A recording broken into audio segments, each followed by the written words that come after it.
Assalamualaikum warahmatullahi wabarakatuh. Akkam jirtu kabajamtootaa fi hordoftoota YouTube chaanaalii Barruu Orooteech. Egaa irrallee viidiyoo baay'ee bareedaa tokko qabadhee isiniif dhufeetiin jira.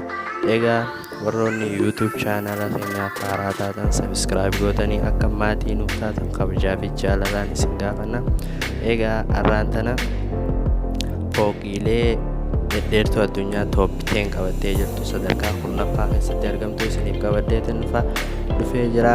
Egaa YouTube chaanala keenya subscribe gootanii akkasuma mallattoo beelii icon kana tuquudhaan all notification akka gootan kabajaan isin gaafannaa jechuudha.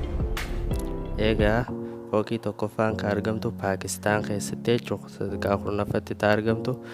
Egaa dheerinni ishii 300 meetiraa, darajaan ishii 65 jechuun maqaan ishii Bahrain Icon Tower kan jedhamtu. Egaa saglaffaan immoo North Korea keessatti argamti. Dheerinni ishii 330 jechuun darbaan ishii abbaa jechuun 500 jechuun darajaan ishii jechuudha. Egaa darajaan ishii 500. Egaa 8ffaarratti kan argamtu Kuwait jechuun maqaan ishii Al-Hamraa Tower jedhamti. Dheerinni ishii 414 milimeetiratti kan qiyaasamtu. Egaa darajaan ishii 80 jechuudha. Egaa 7ffaarratti kan argamtu Indiyaa keessatti argamti. Egaa dheerinni ishii 442tti kan qiyaasamu. Egaa abbaa darbaa 117 jechuudha. Darajaan ishii 6ffaarratti kan argamtu Maleeshiyaa keessatti argamti. Dheerinni ishii 452 milimeetiratti kan qiyaasamtu. Egaa darajaan ishii 888 kan taate. Egaa sadarkaa 6ffaa argatteeti kan ishiin jirtu. Egaa 5ffaarratti kan argamtu Vietnaam keessatti. Egaa landmark jedhamti maqaan ishii. Dheerinni ishii 460 takkatti milimeetira qiyaasamti. Egaa darajaan ishii 80 takka jechuudha. 4ffaa irratti kan argamtu South Korea keessatti argamti.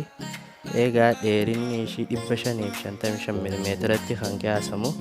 Egaa darajaan ishii 123 ta'uudhaan sadarkaa 4ffaa argatteeti kan ishiin jirtu.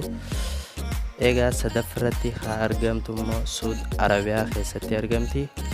Maqaan ishii Abraaj Al-Bayt kan jedhamtu. Egaa dheerinni ishii 600 takka milimeetiratti kan qiyaasamtu. Egaa darajaan ishii akkasuma 120 kan ishiin ta'edha. Egaa sadarkaa 2ffaarratti kan argamtu Chaayinaadha.